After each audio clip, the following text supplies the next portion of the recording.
Nabi Daniel adalah satu dari Nabi Bani Israel. Kita tahu bangsa Bani Israel adalah bangsa yang paling banyak dipimpin oleh para Nabi dan Rasul. 98% Nabi dan Rasul itu dari Bani Israel. Dari 124.000 Nabi, hanya 12 Nabi yang bukan Bani Israel. Dan dari 12 Nabi yang bukan Bani Israel, hanya 4 Nabi dari bangsa Arab.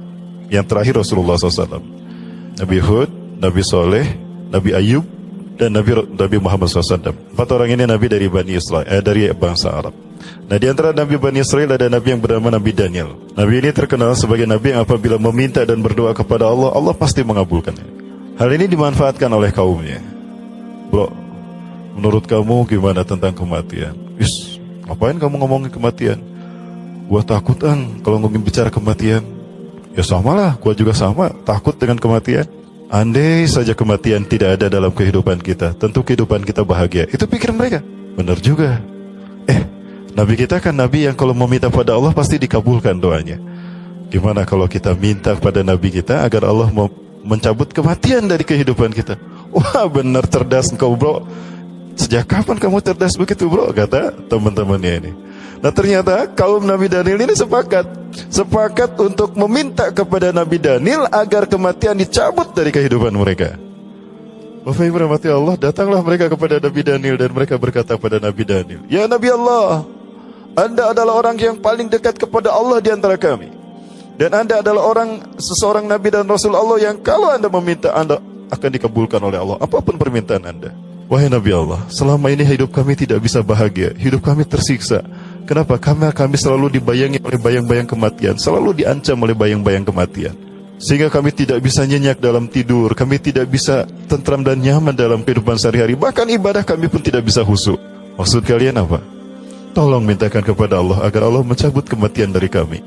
Allahu Akbar. Afala tu'minu billah? Apakah kalian tidak beriman pada Allah? Hada min qadarillah, min takdirillah. Ini adalah ketetapan Allah yang atas takdir bagi kalian. Kenapa kalian meminta itu? Apakah kalian tidak beriman pada Allah? Kami beriman pada Allah, wahai Nabi Allah. Tapi bagaimana kami akan menyempurnakan iman kami sementara kami takut dengan kematian? Udah Nabi Allah, kami tidak bisa berdebat dengan Anda. Intinya, tolong penuhi kemintaan kami, cabut kematian dari kehidupan kami, mintakan pada Allah.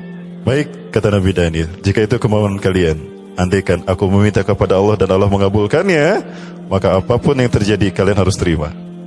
Terima kasih Nabi Allah. Baik, aku berdoa dulu.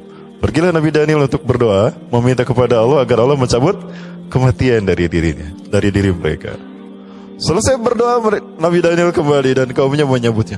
Bagaimana Nabi Allah? Apakah Allah sudah mengabulkan? Ya, Allah sudah mengabulkan untuk kalian. Kematian dicabut dari kehidupan kalian. Masya Allah, euforia mereka, sukacita, gembira mereka. Alhamdulillah, bro, gak ada kan kematian, bro. Kita hidup selamanya. Itu kata mereka. Mereka lupa kalau mereka hidup di dunia. Walaupun mereka hidup kekal, dunia tidak kekal kan? Itu sesuatu yang tidak masuk di akal, bu. Mana mungkin kita meminta hidup kekal di dunia tanpa kematian, sementara dunia sendiri bersifat fana. Jadi jangan mimpi meminta kematian dari kehidupan kita.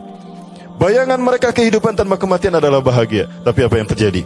Sehari dua hari kehidupan mereka berjalan seperti biasa. Sebulan, 2 bulan, setahun, 2 tahun. Terus kehidupan biasa berjalan, bahagia mereka. Tapi apa yang terjadi?